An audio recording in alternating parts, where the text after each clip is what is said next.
Well, he calls himself a breakdancing, board-breaking, bread-baking priest. Father Leo Patalinga's greatest claim to fame is beating Bobby Flay right in his own wheelhouse in a fajita throwdown. Take a look. I like to definitely spice some things. Oh, my. Holy shnikes! I've come here to challenge you to a fajita throwdown.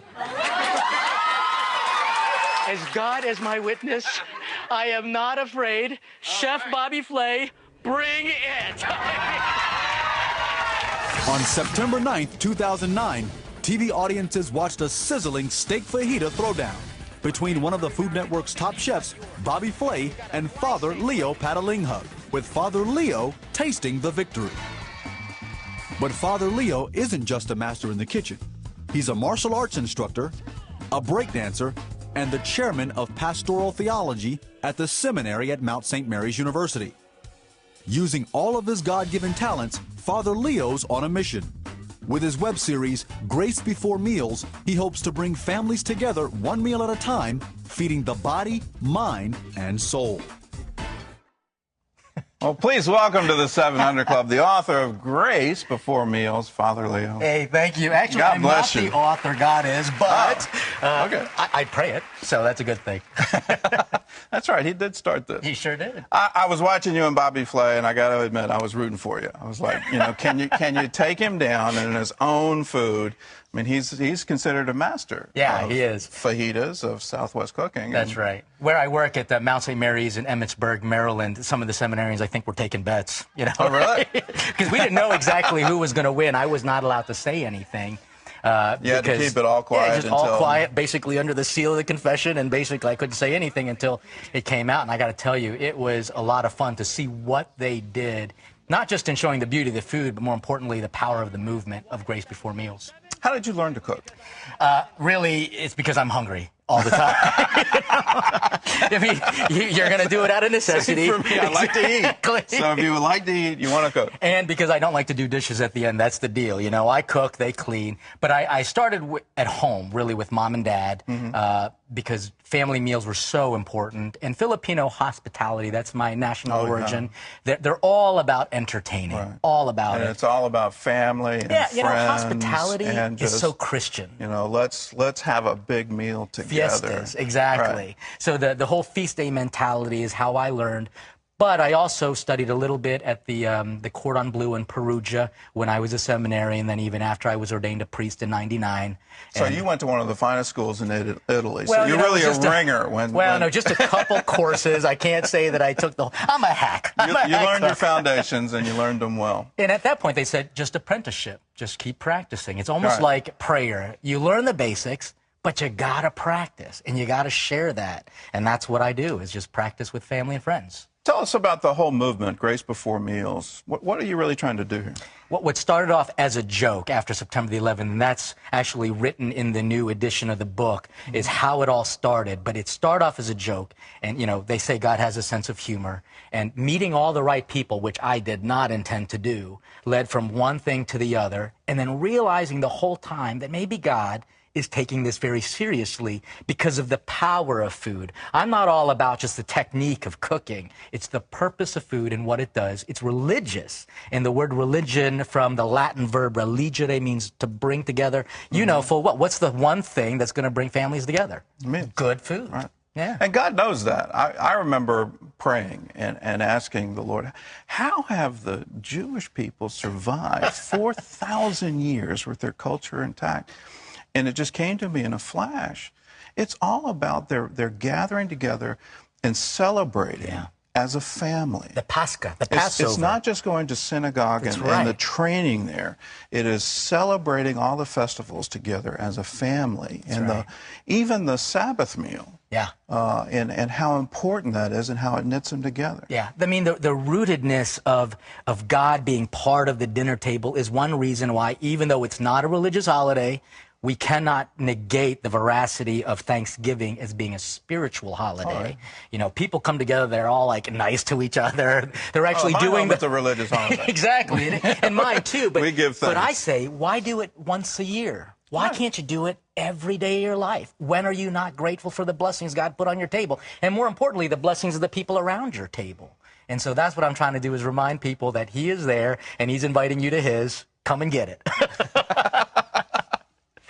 All right, you've got a book, Grace Before Meals, and you're going to cook for us today, right? Yeah, it's a third edition of the book. And I get to eat it, right? Yeah, I hope so. Yeah.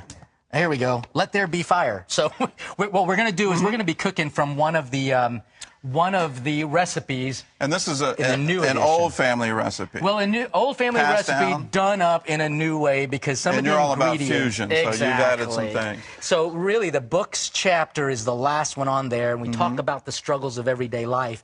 And one thing that can help is comfort food. And so the book has chapters with essays about feast days, but also these recipes, prayers, and more importantly, questions to engage conversation.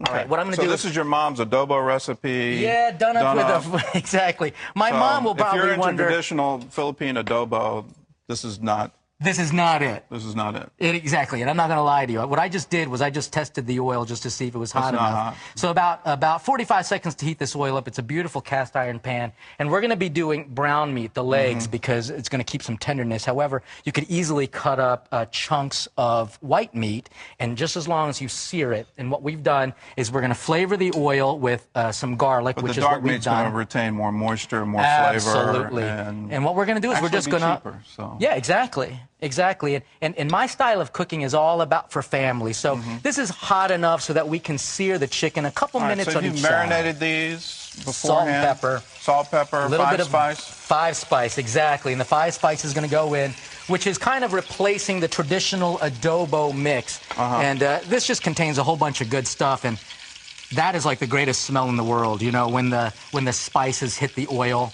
So about 2 minutes on each side, and obviously we're not going to have a chance to do all of these, but just as long as they're seared so that you seal You want in a little the color, flavor. too. You do. And that'll bring a whole lot of flavor to it. Exactly. And this is a slow cooking meal, basically in a pot where And you it's a throw in a whole one-pot bunch of meal, other. too, so it's easy and to I clean. love it.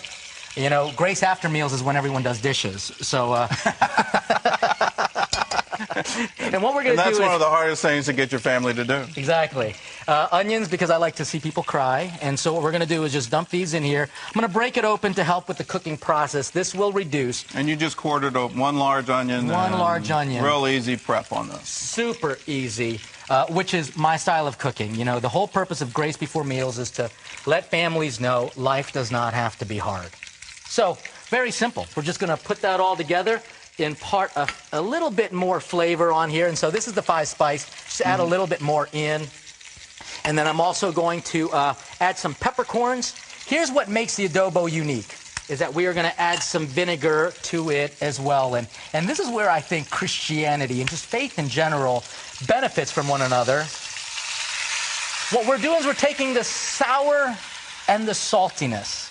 We're taking the sweetness that can come from the vinegar and also the peppers of it all, and we're going to bring it all together like one big happy family. And here's where the Asian Now, part what kind comes of vinegar in. did you just use? Is that apple? Good question. That is apple. You can smell it, right? Yeah. Generally in the Philippines, you would use... They don't have apples there. They don't. They would have... Their fiber comes from mangoes. And basically, the reason... Rice wine vinegar? Rice wine vinegar. And what we're going to do is we're just going to let this cook all together. And that's soy sauce. That and is that's just a lot regular of soy sauce. So you don't need to add salt to this. Nope, not at all. This gets cooked together for about 15 minutes. And internal temperature is always good to take it with a thermometer. But towards the end of the cooking process, and actually you can do it now, you know, so it doesn't even really matter. Well, you don't want to separate the coconut milk. Yeah, you don't want to separate that, but we're going to just allow people You're going to add curry powder, and this is where the fusion comes in, because they wouldn't do this Exactly. in Manila. They would not do it in Manila, but there's Curry also powder, a bay little leaf bay in leaf. there. All right. And then some lemongrass, and you know, the leaves of these have such a nice peppery, lemony flavor. That just goes in there. And that's where all the lemon flavor comes from. You're not putting lemons in there. It's all Exactly. from the lemongrass. Exactly. And you've got to take that out because you can't. You can't eat that, but I do recommend even using it as a garnish on the Yeah. plate. So it's really Looks good. beautiful. Yeah, you know, you eat with your eyes, which is what we do. And now here's what we'll do is when this cooks down a little bit, we can add the coconut milk. If for whatever reason it starts to separate, what you can do is just add a little bit of butter. Oh, to really? it, and that'll I didn't help know bring that. it together with a little dusting of flour. Just a little dusting of flour. Nothing should go to Coconut waste. milk, if you cook it at high heat, it will separate. It is. It's got a lot of And fat so content Put to it in at the end. Turn the heat down and just let it simmer. Man, what do you do for the rest of your year? You want to help me with Grace? I do like to cook, and I like to make Asian dishes. And Now, I've learned the hard way on coconut milk. Oh, is that right? If it separates, I didn't know the trick about butter and flour. Yeah, just a if little it bit of- separates, just keep it turns room. into something you don't want. Yeah, and so basically that's what it's going to be like. And you know, your audience can see it. You want to keep it covered because obviously all the juices are going to cook out and it might turn dry. And this will keep the texture and the moisture of it all. But that gives a nice little flavor and aroma. Actually, I want to turn this into a product brand of incensing that we use in church. You know? That'll bring people together. You'll bring more parishioners if you can broadcast that throughout the neighborhood and send fans. Exactly. Oh, I do like that smell. That's a good way to get people to come to church. And we've got them supper. actually already prepped and plated All right, along so with another dish. In the miracle of television, we've already pre-prepared this dish, and I get the wonderful thing of tasting it. Now, right. I will disclose, I made this for my family on Wednesday night, and my kids recipe or loved it. Your Did they recipe, really? of course, your recipe. He's not lying to a priest, is he? No, of course your recipe. And they loved it. They thought it was, but they grew up on Filipino food. So, but this is beautiful good? stuff. Is it good? The coconut milk really just brings it all together. The curry powder, it is really good. And what? He forgot Grace Before Meals, everybody. When It's it's a that tasting good, menu. Do you when have it's to that pray? good, God is forgiving. Exactly. Now the rice dish, the pancit. Hasn't it already been blessed by you? Well, but by God. You know, the noodle dish comes with a tradition, too. The longer the noodle, it's like the blessings you receive throughout the year. And what I offer in the book is not just the Philippine traditional ingredients, but also if you have That's a good, vermicelli. You like that? Oh, yeah. Man, this is awesome. I'm happy about this. I love pancit. Yeah. Well, you know, pancit is what everyone likes to eat because it's so healthful. And what I'm finding is the more families Very eat full. together, the more healthy the kids are. As a matter of fact, the statistics show that if you want to reduce drug addiction, teen suicide, teen pregnancy, plus improve your teenagers' SAT scores, the #1 factor is a regular family meal. I didn't know that. Grace is amazing. The smallest things in God's hands can feed thousands. So all those SAT review courses are just like wasted money? You should No, just I put wouldn't your say money that, into food? but what happens at a dining room table is that the dining room table becomes a desk table. And that's where families learn the greatest of lessons, including Jesus's. All right, Grace Before Meals. It's available wherever books are sold. We got something special for you. If you go on to cbn.com, we have the famous fajita recipe free. All you have to do is download it. And you too can beat Bobby Flay this weekend. Also, all the recipes you saw here, plus a great one, sour apple vanilla sweetness. Yeah, that's awesome. So you can get dessert after meal. All goes together. Encourage you to get it. All you have to do is log on to cbn.com. Also encourage you to get the book, Grace Before Meals. Spend time with your family. You know, and one of the best ways to do that is at supper, and have dinners together, have festivals together, invite everybody. We used to have a tradition of Sunday suppers in America, and we've gotten away from it. And just everybody would come over to grandmother's and have a great meal. So we also have a behind the scenes with Father Leo. You can go on the In the Green Room link when you're on CBN.com. That's right. They didn't get any makeup images of me, too, so that's a good thing. Thank God. We wouldn't let that out. Thank God. It's been great. Thank you so much. What a blessing to be here all. All right, we're going to leave you with a scripture. This is from Proverbs 15:17. And keep this in mind. The best ingredient for any meal is love. The Bible says, better is a dinner of herbs, bitter herbs, where love is, than a fatted calf with hatred.